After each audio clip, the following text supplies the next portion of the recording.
Hi everyone. ये आगे fundamental rights की सीरीज़ का ये लास्ट लेक्चर रहेगा। ये इसमें हम डिस्कस करते हैं आर्टिकल 29 से आगे तक, जो एंड करेंगे आज फंडामेंटल राइट्स को। तो प्रीवियसली हमने आर्टिकल 28 तक किया था, आज हम इसको एंड कर देते हैं आर्टिकल 29 से लेकर 35 तक। ठीक है, तो आर्टिकल 29 और 30 को बोला जाता है कल्चरल एंड एजुकेशनल राइट की। यहाँ पे गलत लिख दिया है, कल्चरल एंड एजुकेशनल राइट। ये आर्टिकल 29 और ये 30 actually, article 29 and 30 cultural and educational right.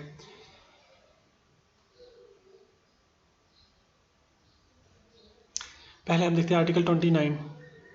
इसमें प्रोटेक्शन, अब ये चीज़ इंपॉर्टेंट है नोट करने की। आर्टिकल 29 क्या कहता है? ये बोलता है कि any section of citizens residing in any part of India having a distinct language, script of culture. देखो, माइनॉरिटीज़ की बात तो करते हैं इसमें, लेकिन कौन से माइनॉरिटीज़ की? लैंग्वेज के बेसिस पे, स्क्रिप्ट या कल्चर के बेसिस पे। Shall have the right to conserve the same. ठीक है, तो खाली रिलीजियस माइनॉरिटीज़ की बात नहीं करते हैं, ये लिंग्विस्टिक माइनॉरिटीज़ की भी बात करते हैं। उनकी अगर लैंग्वेज अलग होगी, रिलीजन अलग होगा, कल्चर अलग होगा, तो उनके बारे में बात करते हैं। अब यहाँ पे इंपॉर्टेंट चीज़ के याद रखने की है, माइनॉरिटीज़ को यहाँ डिफाइन नहीं किया गया है ना। माइनॉरिटीज़ के बारे में नहीं बताया गया कि कौन माइनॉरिटीज़ कौन होते हैं। अब अगर हम बोलेंगे लैंग्वेज के बेसिस पे माइनॉरिटी, तो लैंग्वेज के बेसिस पे क्या कोई अपर लिमिट, लोअर लिमिट कुछ तो होनी चाहिए। ऐसा कुछ नहीं कहा गया, बस ये चीज़ बोला गया है कि जो लैंग्वेज जो बहुत कम बोली जाती है उसको लिंग्विस्टिक माइनॉरिटी बोला जाएगा। ठीक है, एक एरिया में जो लैंग्वेज बहुत सबसे कम बोली जाएगी उसको लिंग्विस्टिक माइनॉरिटी बोला जाएगा। एक एरिया में जो रिलीजन के बेसिस पे जिनकी पॉपुलेशन कम होगी तो उसको रिलीजियस माइनॉरिटी बोला जाएगा। बस एज सच यही चल रहा है, जो सेंसस वगैरह में यूज़ किया जाता है वो यही इसी तरह से डिफाइन किया जाता है इनको। बाकी कॉन्स्टिट्यूशन ने माइनॉरिटी जो है, माइनॉरिटी को डिफाइन नहीं किया है। ठीक है, तो दो तरह की माइनॉरिटीज़ की बात की है आर्टिकल 29 ने। एक तो लैंग्वेज के बेसिस पे माइनॉरिटी, दूसरा रिलीजन के बेसिस पे माइनॉरिटी। तो लिंग्विस्टिक माइनॉरिटी और रिलीजियस माइनॉरिटी। कल्चर भी एक्चुअली लैंग्वेज में ही आ जाता है, लैंग्वेज और कल्चर एक ही बात होगी। रिलीजियस माइनॉरिटी और लिंग्विस्टिक माइनॉरिटी, लैंग्वेज के बेसिस पे और रिलीजन के बेसिस पे। अब इनमें क्या चीज़ का आर्टिकल 29 क्या बोलता है कि किसी का अगर लैंग्वेज माइनॉरिटी में आ जाता है, किसी का रिलीजन माइनॉरिटी में है, तो उनका राइट है उसको कंजर्व करने का। ठीक है, लेकिन इसमें एक चीज़ और चीज़ याद रखनी है। आर्टिकल 29 बोलता है, फिर से मैं एक स्टेटमेंट बोलता हूँ कि any section of the citizens residing in any part of the India. Any section of citizen, any section की बात की है इन्होंने। एनी सेक्शन का मतलब है खाली माइनॉरिटीज़ की बात नहीं कर रहे। माइनॉरिटीज़ का राइट तो है ही है, उसके अलावा मेजोरिटी वाले जो सेक्शन है उनका भी राइट है, क्योंकि यहाँ पे लिखा हुआ है एनी सेक्शन।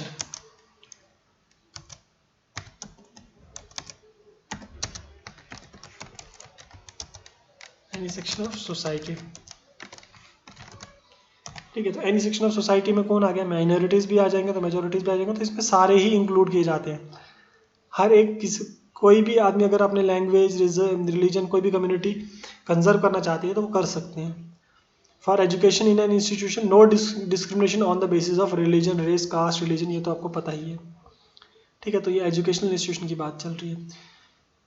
आर्टिकल 30, इसके बाद आर्टिकल 29 में आपको यह समझ आ गया कि खाली ये माइनॉरिटीज़ की बात नहीं कर रहे हैं, दोनों हर एक सेक्शन की बात कर रहे हैं। और माइनॉरिटीज़ की अगर इसमें बात की गई है तो दो तरह की माइनॉरिटीज़ की बात की गई है, एक लिंग्विस्टिक माइनॉरिटी और रिलीजियस माइनॉरिटी। ठीक है, नेक्स्ट है आर्टिकल 30। आर्टिकल 30 के क्या कहता है कि राइट ऑफ माइनॉरिटी इंस्टीट्यूशन, एक तो कंजर्व करना है, दूसरा एडमिनिस्टर करना है। ठीक है, तो ये माइनॉरिटी इंस्टीट्यूशन की बात कर रहे हैं, एजुकेशनल इंस्टीट्यूशन की बात कर रहे हैं। अगर आपने ये ध्यान से देखा होगा, यहाँ लिखा है कल्चरल एंड एजुकेशनल राइट्स, है ना। Cultural and educational rights. पीछे हमने जो आर्टिकल 25, 26, 27, 28 में देखा था वो right to freedom of religion था, वो रिलीजन से रिलेटेड था। लेकिन यहाँ पे कल्चरल और एजुकेशन की बात की जाती है। तो एजुकेशन की जब बात की जाएगी तो एजुकेशन इंस्टीट्यूशन को कंजर्व करना, एडमिनिस्टर करना, तो जो माइनॉरिटीज़ हैं उनका राइट है। ठीक है, अब इसमें फिर से वही बात है कि लिंग्विस्टिक और रिलीजियस माइनॉरिटी। अब जैसे एग्जांपल देते हैं हम, हर एक माइनॉरिटी इंस्टीट्यूशन, अब ये माइनॉरिटी इंस्टीट्यूशन कौन होता है? For example saint Stephen's college है, सेंट स्टीफन कॉलेज है, वो चाहते थे कि हमारे जो 100% सीट्स हैं ये रिजर्व हो माइनॉरिटीज़ के लिए। अभी जो माइनॉरिटीज़ की बात करते हैं तो हमारे पास 6 माइनॉरिटी कम्युनिटीज़ हैं रिलीजन के बेसिस पे। मुस्लिम्स हो गए, सिख्स हो गए, पारसीज हो गए, क्रिश्चियंस हो गए। जूस को माइनॉरिटी नहीं कहा जाता है। जो जूस है ना, जुडाइज्म, जो जायनिस्ट होते हैं, इनको माइनॉरिटी में नहीं रखा जाता है। कुछ स्टेट गवर्नमेंट्स उनको माइनॉरिटी मानती है, लेकिन सेंट्रल गवर्नमेंट उनको माइनॉरिटी नहीं मानती है, क्योंकि उनकी पॉपुलेशन बहुत कम है जो कि यहाँ पे अलग से कम्युनिटी बना नहीं पा रहे। तो ज्यूज़ की जो पॉपुलेशन है बहुत कम है, तो वो माइनॉरिटी स्टेटस उनको नहीं दिया गया है। ठीक है, उसके अलावा जितनी भी कम्युनिटीज़ हैं तो वो उनको माइनॉरिटी कम्युनिटी कहा जाता है। तो अभी जो उनकी सीट्स होती हैं, ओनली 50% सीट्स दी जाती है, मतलब रिजर्व होती हैं माइनॉरिटी इंस्टीट्यूशन में। अभी रिसेंटली इशू चल रहा है, काफ़ी न्यूज़ में चल रहा है कि आर्टिकल 30 को अमेंड किया जाए। तो एक तो काफ़ी सारे इंस्टीट्यूशन, जैसे AMU का इशू चल रहा था कि AMU को माइनॉरिटी इशू का, जो माइनॉरिटी इंस्टीट्यूशन का स्टेटस दिया गया वो भी ख़त्म किया जाए। तो ऐसे इश्यूज़ किससे रिलेटेड है? माइनॉरिटी इंस्टीट्यूशन के अंडर आर्टिकल 30। ठीक है, नेक्स्ट है article 31। No one shall be deprived of law except authority by law. Article 44 में देखो, आर्टिकल 44 1978 जो है, पीछे हमने एक मिस्टेक करी थी, अगर आप देखोगे ध्यान से, मुझे अब समझ आया।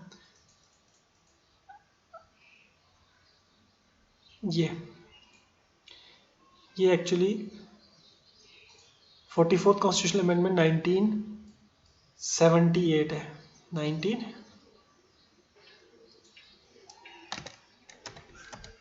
अब इसको याद अगर रखना, मैं याद करने का तरीका बताता हूँ। 42nd कॉन्स्टिट्यूशनल अमेंडमेंट जो है वो 1976 में हुई थी। ठीक है, 42nd वाली। तो 42nd अगर आप देखोगे, 42nd ये हुई थी 1976। 42nd कॉन्स्टिट्यूशनल अमेंडमेंट अगर हुई थी, वो हुई थी 1976 में। याद कैसे रखोगे? 4 + 2 = 6। ठीक है, तो 44th कॉन्स्टिट्यूशनल अमेंडमेंट कैसे याद रखोगे? 4 + 4 = 8, तो यहाँ पे 78 हो जाएगा। ठीक है, तो ये ऐसे याद रखना है। बाकी हम चलते हैं आगे। तो यहाँ पे ये याद आ गया मुझे, 44th कॉन्स्टिट्यूशनल अमेंडमेंट है ये।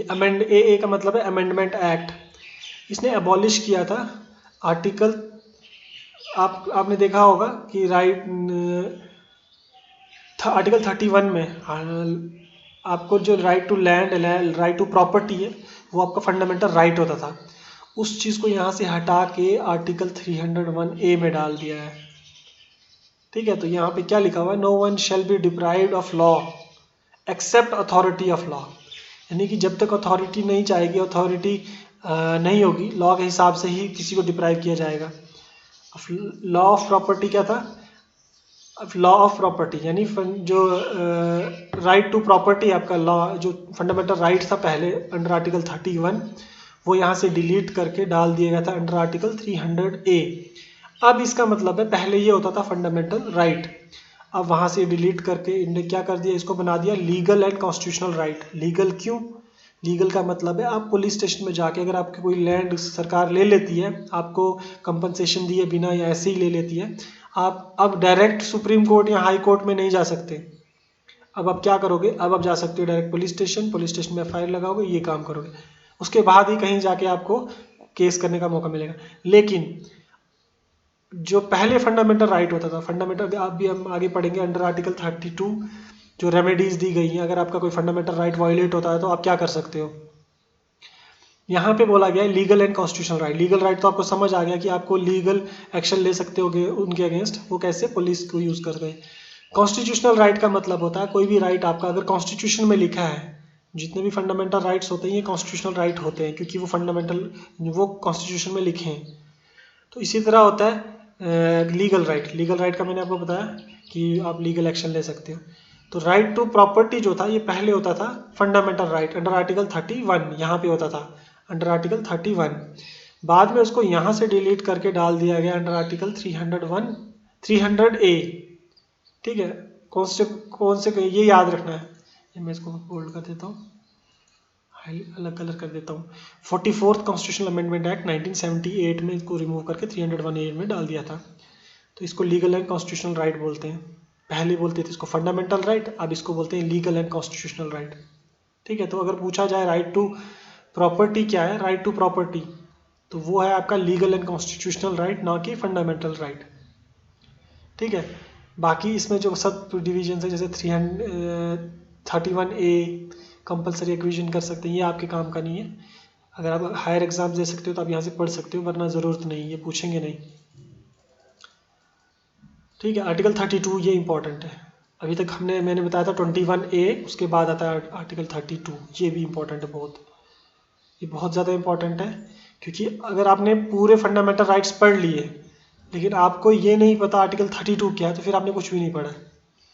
आर्टिकल 32 में क्या है, अभी तक जितने भी हमने फंडामेंटल राइट्स पढ़े, अब मान के चलो कि हमारा वो फंडामेंटल राइट वायलेट हो रहा है।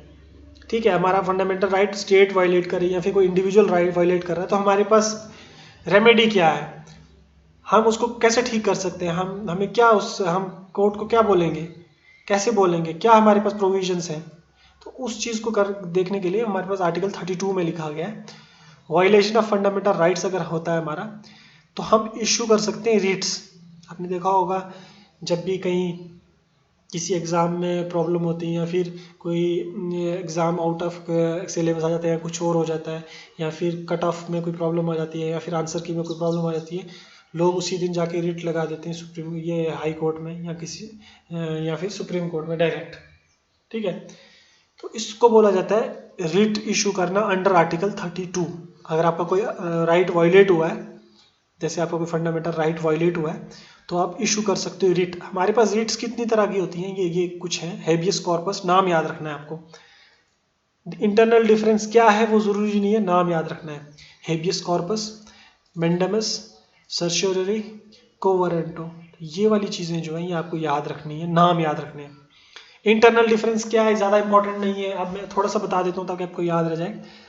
हेबियस कॉर्पस, एक आदमी को अगर अरेस्ट कर लिया गया है तो उसको पुलिस छोड़ नहीं रही है, बार बार कस्टडी में रख रही है उसको, तो उसमें वो आदमी या फिर उसका कोई रिलेटिव, क्लोज रिलेटिव, ये रिट लगा सकता है कोर्ट में। ठीक है, डायरेक्टली वो हाई सुप्रीम कोर्ट में जा सकता है। फंडामेंटल राइट की वायलेशन अगर होती है, डायरेक्ट आदमी सुप्रीम कोर्ट तक जा सकता है, लेकिन सुप्रीम कोर्ट बोलता है पहले आप हाई कोर्ट को पूछो, हाई कोर्ट से पता करो। अगर हाई कोर्ट नहीं मानता है फिर आप मेरे पास आओ।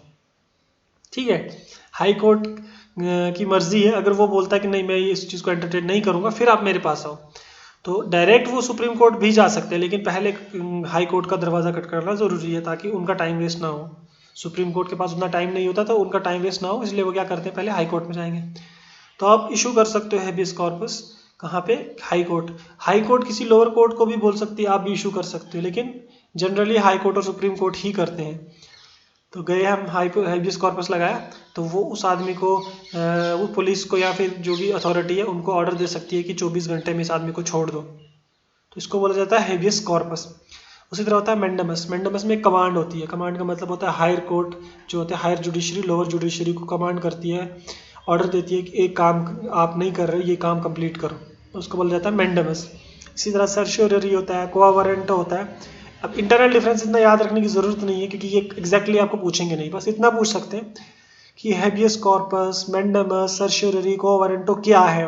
तो ये क्या है, रिट्स है, रिट्स होते हैं ये अंडर आर्टिकल 32। अगर आपका फंडामेंटल राइट वायलेट हो रहा है तो ये होता है। इसी तरह कोवारेंटो होता है। तो ये सब चीज़ें आपको सिर्फ नाम याद रखना है और इनको याद रखना है कि ये रिट्स होती है अंडर आर्टिकल 32। ये इंपॉर्टेंट है, फिर से बता रहा हूँ मैं। नेक्स्ट आर्टिकल 33 ज़्यादा इंपॉर्टेंट नहीं है, बस आपको ये याद रखना है, parliament has power to restrict the fundamental rights. अब मैंने कहा था फंडामेंटल राइट्स 32 तक, अब 32 के बाद वाले ये आर्टिकल 32 के बाद क्यों डाले, पहले क्यों नहीं डाले, क्योंकि इनके केसेस में अगर इनका फंडामेंटल राइट वायलेट होता है तो ये रिट नहीं लगा सकते। ठीक है, अब आर्टिकल 32 तक ही चीज़ें जो थी वहीं तक वो रिट लगा सकते हैं, जो भी आर्टिकल आए पीछे उन्हीं तक रिट लगा सकते हैं, इनके बाद वालों पे रिट नहीं लग सकती, क्योंकि ये क्या है, members of armed force, paramilitary force, police force, intelligence agencies, इनके अगर राइट्स वायलेट हो रहे थे, इनके अगर राइट्स वायलेट हो रहे हैं तो ये है हेबियस कॉर्पस, मेंडेमस, ये ऐसे काम नहीं कर सकते, ये रिट नहीं लगा सकते। पार्लियामेंट के पास पावर है to restrict the fundamental rights, इनके फंडामेंटल राइट्स को रिस्ट्रिक्ट किया जा सकता है। ठीक है, तो ये किसके आर्टिकल में आते हैं, अंडर आर्टिकल 33। तो इतना आपको याद रखना है कि पुलिस वगैरह के जो फंडामेंटल राइट्स हैं इनको रिस्ट्रिक्ट किया जा सकता है। ठीक है। जैसे कई बार इनको बोला जाता है आपकी मूवमेंट रिस्ट्रिक्टेड है, आपको लीव नहीं मिल सकती, आपको घर में मतलब कुछ काम दे देंगे तो वो टाइम से ज़्यादा होगा, ओवर टाइम करना पड़ेगा। तो ऐसी चीज़ें उनको करनी पड़ती हैं क्योंकि उनके जो कोड ऑफ कंडक्ट होता है उसी में ये सब चीज़ें भी दी गई होती है। और ऊपर से आर्टिकल 33 भी बोलता है, जो कोड ऑफ कंडक्ट बनता है वो इसी आर्टिकल के अंडर बनता है। ठीक है। नेक्स्ट है restriction on fundamental rights while material law no specific condition mentioned. तो ये इतना इंपॉर्टेंट नहीं है, इसको छोड़ देते हैं। इसमें भी इतना याद रखना अंडर आर्टिकल 34 कि ये मटेरियल लॉ नहीं है, मार्शल लॉ है। ये एक्चुअली है मार्शल लॉ। मार्शल लॉ आपको पता होगा, जो आर्मी की कोर्ट होती है तो वो क्या करते हैं,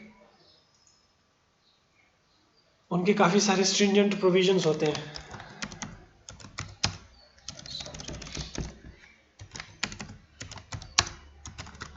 मार्शल लॉ इसके अंडर आता है। आपको ज़्यादा याद रखने की ज़रूरत नहीं है, आप इतना याद रख लेना मार्शल लॉ जो कौन से आर्टिकल में आता है, वो आर्टिकल 34 में आता है। 33 में पार्लियामेंट के पास पावर है, वो रिस्ट्रिक्ट कर सकते हैं इनके फंडामेंटल राइट्स को। आर्टिकल 34 में मार्शल लॉ से रिलेटेड डील करता है। कोई भी आदमी, कोई भी arm force, paramilitary force, police force, intelligence agency वगैरह की जो ऑफिसर्स होते हैं, अगर ये कोई लॉ वायलेट करेंगे तो उनको जो सिविल कोर्ट्स होते हैं इनमें डील नहीं किया जाता। उनको मार्शल लॉ, इनका जो कोर्ट होता है वो अलग से कोर्ट होता है, उसको मार्शल लॉ इनका कोर्ट होता है, वहाँ पे इनके लॉज भी अलग होते हैं, तो उनके हिसाब से इनको डील किया जाता है। तो मार्शल लॉ की जब बात की जाती है वो आता है अंडर आर्टिकल 34। ठीक है। इनका जो कोर्ट होता है वो अलग होता है और मार्शल लॉ अलग सी चीज़ होता है, ये आर्मी से रिलेटेड होता है, आपको ज़्यादा डिटेल में याद रखने की ज़रूरत नहीं है। ठीक है। आर्टिकल 35। अब अगर कोई स्पेसिफिक फंडामेंटल राइट्स हैं, जैसे excessive limitation, socio economic rights, permanent suspension of emergency, expensive remedy वगैरह, इन सब की जो पावर है वो किसके पास है, पार्लियामेंट के पास है। इतना याद रखना है। To make law and give effect to certain specified fundamental right को, स्पेसिफिक फंडामेंटल राइट्स को अगर हमने इन्फोर्स करना है तो उसकी पावर किसके पास होगी, पार्लियामेंट के पास होगी। ज़्यादा इंपॉर्टेंट नहीं है, बस इतना याद रखना आपको, अगर कुछ फंडामेंटल राइट है, कुछ स्पेसिफिक फंडामेंटल राइट को उनको इफेक्ट करना है, मतलब इफेक्ट देना है, उसको एनफोर्स करना है या इम्प्लीमेंट करना है, तो वो उसकी पावर किसके पास होगी, पार्लियामेंट के पास होगी। तो फंडामेंटल राइट्स यहीं तक है, आर्टिकल 35 तक। पीछे से हम थोड़ा सा ओवरव्यू दे देते हैं। आर्टिकल अभी हमने देखा आर्टिकल 29, 30, 31, 32। अब मैं थोड़ा सा इनका ऊपर से देख लेता हूँ। आर्टिकल 12 में हमने डेफिनेशन ऑफ स्टेट देखी थी। आर्टिकल 13 में हमने देखा था जुडिशियल रिव्यू। आर्टिकल 14 से लेके 18 जिसको राइट टू इक्वालिटी बोला जाता है। अब फंडामेंटल राइट्स गिनना है। अब राइट टू इक्वालिटी को एक फंडामेंटल राइट कहा जाता है, जिसमें आर्टिकल 14 से लेके 18 तक डिटेल में एक्सप्लेन किया था हमने। ये हो गया एक। फिर right to freedom of expression, जिसमें हमने ये बनाया था सोमरोज, ये जो हमने एक्रोनिम बनाया था। उसके बाद आता है आर्टिकल 23 से 24 तक, ठीक है, उसको राइट अगेंस्ट एक्सप्लॉयटेशन। फिर आता है right to freedom of religion, article 25 से लेकर 28 तक। फिर आता है आर्टिकल 29 से 30, जिसको बोला जाता है कल्चरल एंड एजुकेशनल राइट्स। फिर उसके बाद आता है आर्टिकल 31, 32। जो आर्टिकल 32 है इसको बोला जाता है रेमेडीज़, यानी आपको कि क्या क्या प्रोविजंस हैं जिसमें आप कोर्ट में जा सकते हो, सुप्रीम कोर्ट, हाई कोर्ट। तो अगर आपका कोई राइट जो है वायलेट हो रहा है, आपके पास क्या क्या प्रोविजंस हैं, उसको रेमेडीज़ बोला जाता है।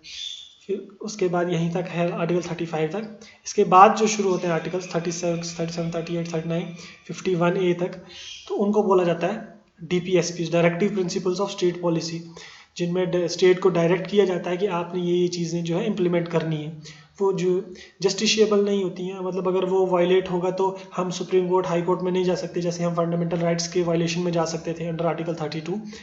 वहाँ पे ये चीज़ नहीं है, लेकिन फिर भी स्टेट को कहा जाता है, जैसे यूनिफॉर्म सिविल कोड की बात की जाती है कि एक तरह का लॉ होना चाहिए सिविल केसेस में अलग अलग कम्युनिटीज़ के लिए।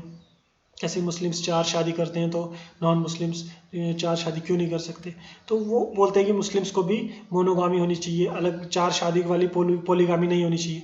तो ऐसी चीज़ें किन में दी गई है, directive principles of state policy. Next lecture से हम देखेंगे कि जो भी नेक्स्ट टॉपिक होगा हम उसको डिस्कस करेंगे। फंडामेंटल राइट्स में आर्टिकल 12 से लेकर 35 तक हमने डिस्कस कर लिया है, इसमें यही है। तो इस PDF को मैं डिस्क्रिप्शन में डाल दूंगा, आप इसको डिटेल में पढ़ सकते हैं। ज़्यादा इंपॉर्टेंट चीज़ें जो मैंने मार्क करी हैं वही हैं, आपको ज़्यादा डिटेल में पढ़ने की ज़रूरत नहीं है, क्योंकि फंडामेंटल राइट्स एक टॉपिक है उसमें, तो उसमें से ज़्यादा ऊपर से इनके नाम पूछ सकते हैं और इनके जो बेसिक आइडिया है, मेन इंपॉर्टेंट आर्टिकल्स, जैसे आर्टिकल 32 है, आर्टिकल 21A है, आर्टिकल 19 हो गया, आर्टिकल 14 हो गया। तो ये वाले जो आर्टिकल्स हैं ये इंपॉर्टेंट है ज़्यादा, तो ये आपको याद रखने हैं थोड़े। तो मिलते हैं नेक्स्ट वीडियो में। अंटिल देन सी या।